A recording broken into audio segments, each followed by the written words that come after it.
Assalamualaikum warahmatullahi wabarakatuh. Halo semuanya, saya Sandi Setiawan. Pada video kali ini saya akan membahas mengenai sand mold casting, yang tentunya materi ini masih berkaitan dengan materi pengecoran logam yang telah saya bahas pada minggu lalu, yaitu mengenai kualitas hasil pengecoran. Namun pada video kali ini saya akan lebih detail membahas mengenai cetakan dari proses pengecoran yang terbuat dari pasir. Nah, sand mold casting itu merupakan suatu cetakan dalam proses pengecoran yang terbuat dari pasir.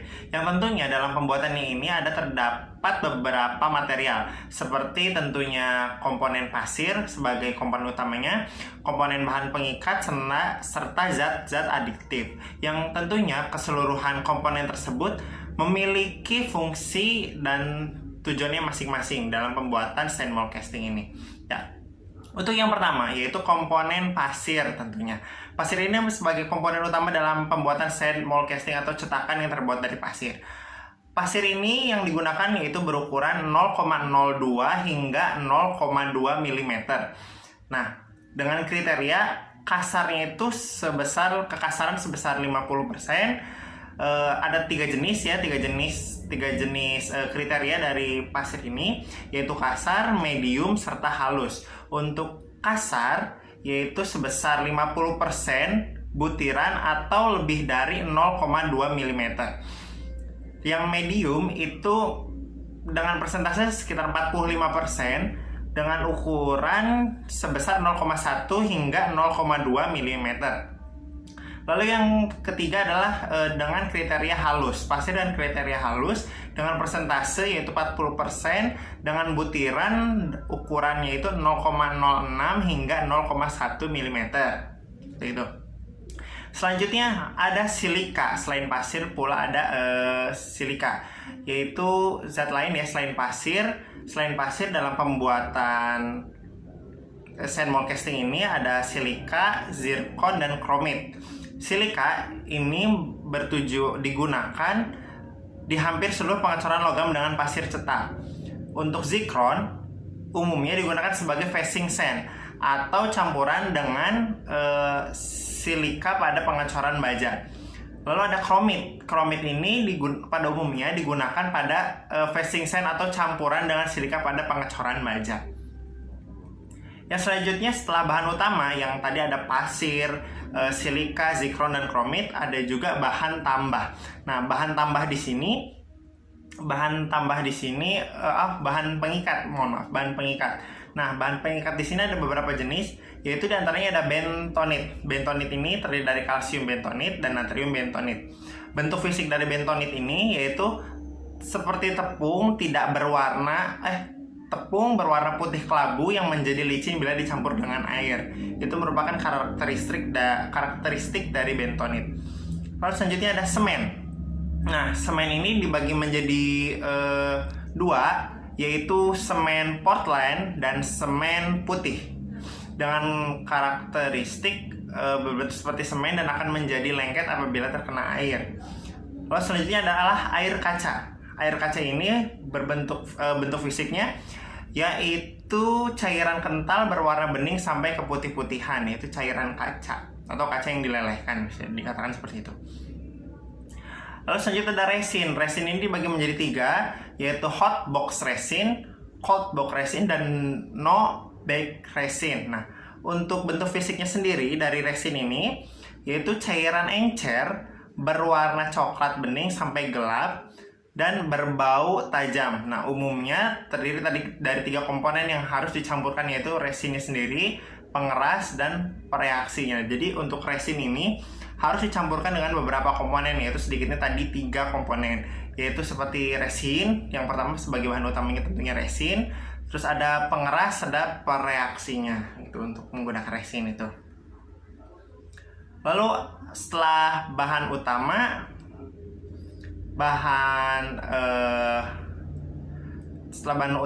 lalu juga ada yang disebut dengan bahan aditif. Nah, bahan aditif ini ditambahkan pada dalam pembuatan sand mold casting ini bertujuan untuk memperoleh karakteristik yang diinginkan. Nah, Jadi dalam pembuatan sand mold casting itu terdapat beberapa karakteristik yang diinginkan yang nantinya menjadi suatu sifat dalam cetakan pasir tersebut. Nah, diantaranya yaitu karakteristik yang diinginkan yaitu meningkatkan kehalusan permukaan coran. Nah, jadi benda yang dicor itu nanti permukaannya akan menjadi halus. Nah, untuk menghasilkan suatu permukaan yang halus pada coran, maka diperlukan suatu material. Contohnya seperti coal dust dan juga debu arang. Nah, dua komponen itu merupakan komponen yang dapat membuat suatu permukaan dari coran itu terlihat lebih halus. Lalu selanjutnya adalah karakteristik yang untuk meredam tegangan akibat pemuatan pasir silika. Nah, untuk meredam pemuatan pasir silika ini juga diperlukan material, contohnya seperti serbuk gergaji dan juga tepung. Lalu karakteristik selanjutnya yaitu meningkatkan ketahanan panas. Nah, untuk meningkatkan ketahanan panas ini diperlukan dua komponen, yaitu seperti zikron dan chromit seperti yang telah disebutkan tadi ya. Zikron dan chromit yang merupakan bahan utama dalam pembuatan sand mold casting ini selain pasir. Itu zikron dan chromit. Lalu meningkatkan alir gas. Nah, untuk meningkatkan alir gas maksudnya di sini merupakan keluarnya gas dari cetakan gitu. Jadi kan kadang-kadang pada saat kita melakukan suatu proses pengecoran, tidak dipungkiri bahwa dalam cetakan tersebut terdapat gas. Nah, jadi gas itu nantinya akan berakibat pada hasil benda cor. Apabila gas dalam cetakan tersebut tidak dapat dikeluarkan, maka nantinya hasil yang didapat dalam benda cor akan terjadi suatu porosity atau porositas yang disebabkan oleh terperangkapnya udara dalam cetakan tersebut, sehingga akan membuat cetakan menjadi kasar.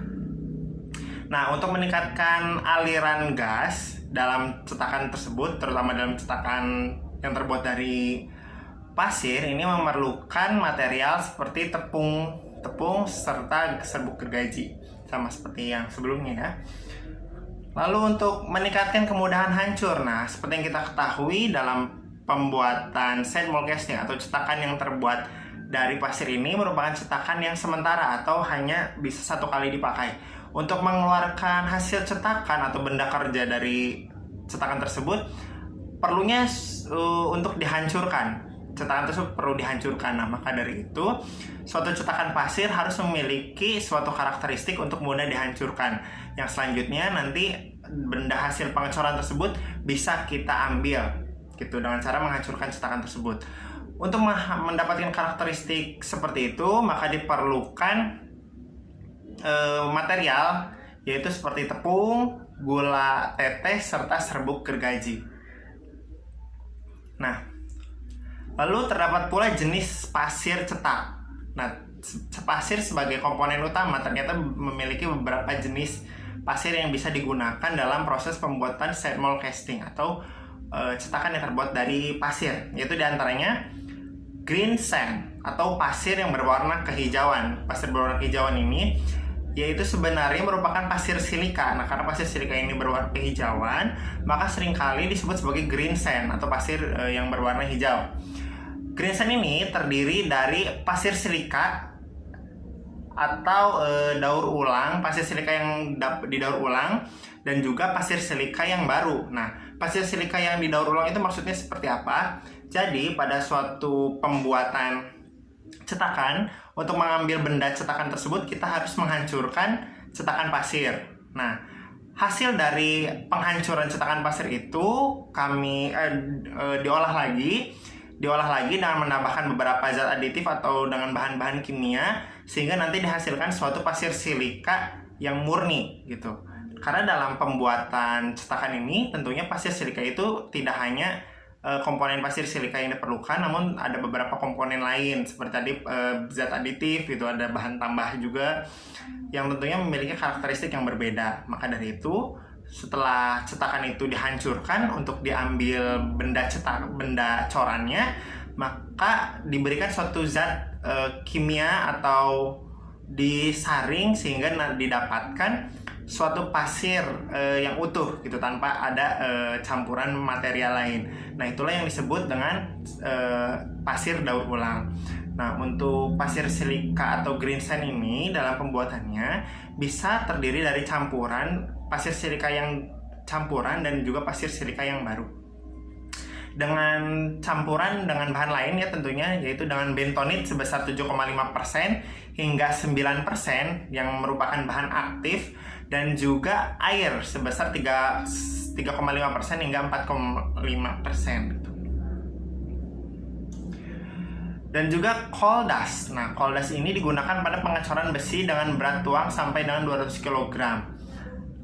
Karakteristik dari green sand atau pasir silika ini yaitu diantaranya pengerasan dicapai melalui pemadatan baik manual maupun masinal atau menggunakan mesin ya. Mudah dibongkar, kemampuan daur ulang sangat baik, serta cetakan dicor sesegera mungkin. Lalu yang selanjutnya adalah CO2 proses. Nah, jadi selain pasir silika terdapat juga pasir karbon dioksida. Nah, karbon dioksida ini terdiri dari campuran pasir silika baru dan air kaca dengan persentase sebesar 2% hingga 5%. Adapun zat aditif yang terkandung dalam pasir CO2 ini atau karbon dioksida ini yaitu berupa breakdown agent atau yang sejenisnya untuk meningkatkan kemampuan hancur. Jadi untuk mempermudah nantinya bila si cetakan tersebut dihancurkan. Hal ini digunakan untuk membuat inti dan dalam batasan yang sempit juga cetakan. Karakteristik dari pasir CO2 ini yaitu pengerasan diperoleh melalui pemadatan secara manual, memiliki kekerasan yang tinggi, kemampuan hancur yang buruk, dan kemampuan daur ulang yang buruk. Jadi untuk pasir CO2 ini tidak lebih baik dari green sand karena ini kemampuan daur ulangnya sangat buruk. Mungkin untuk memisahkan bahan-bahan lain atau material-material lain menjadi suatu pasir yang murni itu sangat sulit untuk dilakukan.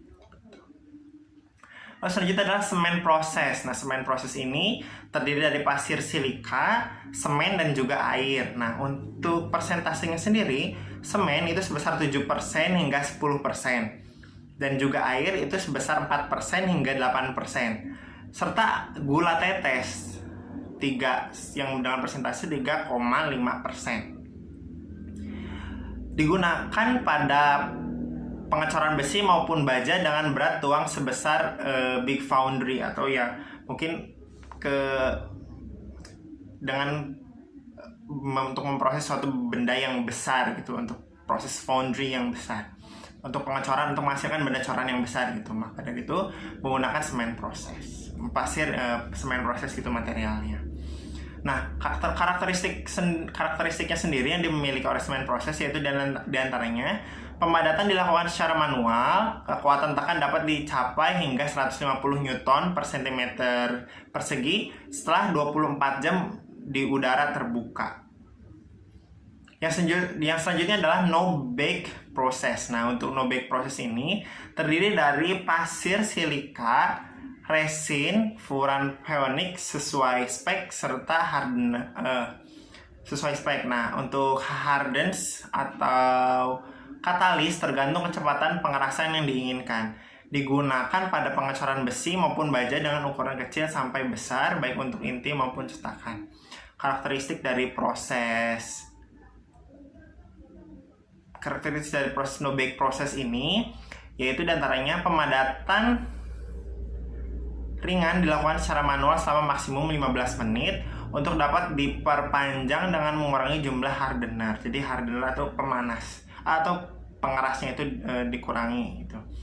Kekerasan maksimum dicapai setelah 6 jam. Jadi dengan menggunakan no bake proses ini, kekerasan maksimum yang didapatkan oleh cetakan itu diperoleh setelah 6 jam. Kualitas permukaan coran baik, dianjurkan coating dapat disimpan lama sebelum dicor. Kemampuan hancur setelah pengecoran sangat baik, kemampuan daur ulang baik. Nah, seperti yang apabila kita menggunakan green sand atau pasir silika ya, memiliki karakteristik yang mudah dihancurkan serta kemampuan untuk daur ulang yang sangat baik. Selanjutnya adalah cold box process. Nah, cold box process ini bahannya itu pastinya terdiri dari pasir silika, yaitu campuran resin, phenol, dan polisikanal, umumnya disebut komponen 1 dan komponen 2, dan perbandingan 1:1 sebanyak 0,8% hingga 1,3%. Jadi untuk perbandingan kedua komponen ini, yaitu phenol dan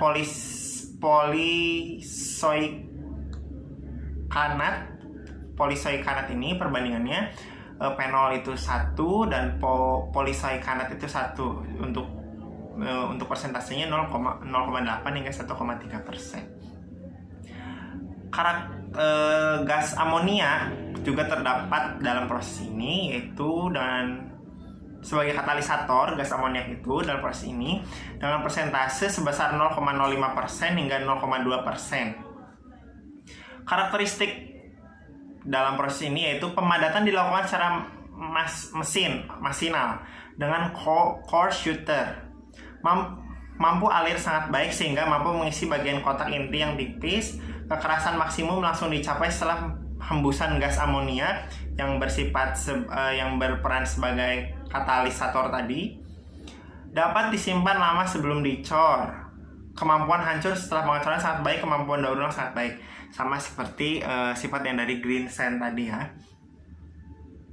Lalu ada selanjutnya, yaitu ada proses hot box process, yang tentunya terdiri dari pasir silika, resin furan maupun phenol dengan persentase 0,5% hingga 2%, hardener 0,2% hingga 0,5%. Digunakan untuk membuat inti berukuran kecil maupun tipis. Nah, untuk karakteristik dari hot box process ini, yaitu diantaranya kotak inti harus terbuat dari logam. Pemadatan ringan dilakukan secara manual maupun mesin, jadi dapat dilakukan secara manual maupun dengan menggunakan mesin proses ini. Lalu pengerasan dilakukan dengan cara pemanasan. Bila disimpan beberapa lama, ketahanan patah dapat mengikat sampai dengan 800 Newton per cm persegi. Lalu untuk yang selanjutnya yaitu ada proses resin coated sand atau RCS disingkatnya. Nah, yang terdiri dari pasir silika maupun zircon, resin phenol, resin resol atau novalak, alkohol ataupun air sebagai pelarutnya dalam proses ini. Seluruh bahan dicampur dengan dikeringkan dengan cara memanaskan sehingga diperoleh butiran pasir yang diselubungi dengan resin. Jadi semua bahan dicampur lalu diselubungi dengan resin atau resin coated sand. Jadi semua material tersebut nantinya akan dibalut dengan resin tadi. Untuk karakteristiknya sendiri yaitu diantaranya pemadatan tidak diperlukan. Jadi tidak diperlukan pemadatan dalam proses ini. Pengerasan dicapai dengan pemanasan dengan temperatur 200 derajat Celcius. Jadi pengerasannya itu dapat dicapai apabila suatu material tadi telah dipanaskan hingga mencapai 200 derajat Celcius. Dapat disimpan lama sebelum pengecoran, kemampuan hancur setelah pengecoran sangat baik, kemampuan daur ulang buruk. Sayangnya pada proses ini kemampuan daur ulang buruk. Jadi material-material tadi sulit untuk didaur ulang, untuk selanjutnya bisa digunakan lagi untuk dibuat suatu cetakan. Yang terakhir yaitu ada oil bentonic binder atau OBB sand, disingkatnya oil bentonic binder. Pada proses ini terdiri dari pasir silika, bentonit, minyak atau gemuk, aditifnya itu besi oksida Fe2O3. Merupakan pasir cetak green sand bebas air yang digunakan sebagai pasir muka atau facing sand, mendapatkan kualitas permukaan yang baik. Nah, untuk karakteristiknya sendiri dari proses oil bentonit binder ini yaitu diantaranya pengerasan dicapai melalui pemadatan secara manual, mudah dibongkar, cetakan dicor sesegera mungkin, kualitas permukaan coran yang baik. Nah, untuk permeabilitas cetakannya sendiri kita sering mengetahui ya bahwa dalam seperti yang telah disebutkan sebelumnya bahwa dalam cetakan itu seringkali terjadi terdapat suatu gas. Nah, gas itu sebisa mungkin harus dikeluarkan sehingga nanti cetakannya atau hasil benda yang dicor itu mendapatkan permukaan yang baik seperti itu.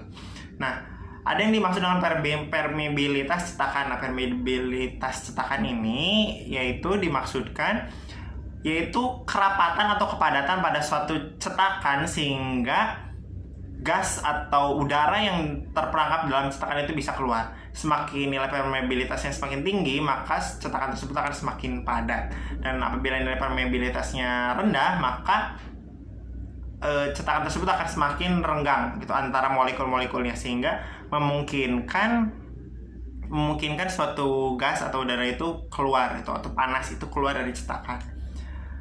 Nah, untuk besarannya tadi telah disebutkan bahwa besarnya pasir yang digunakan dalam proses pembuatan sand mold casting itu berukuran 0,02 hingga 0,2 mm.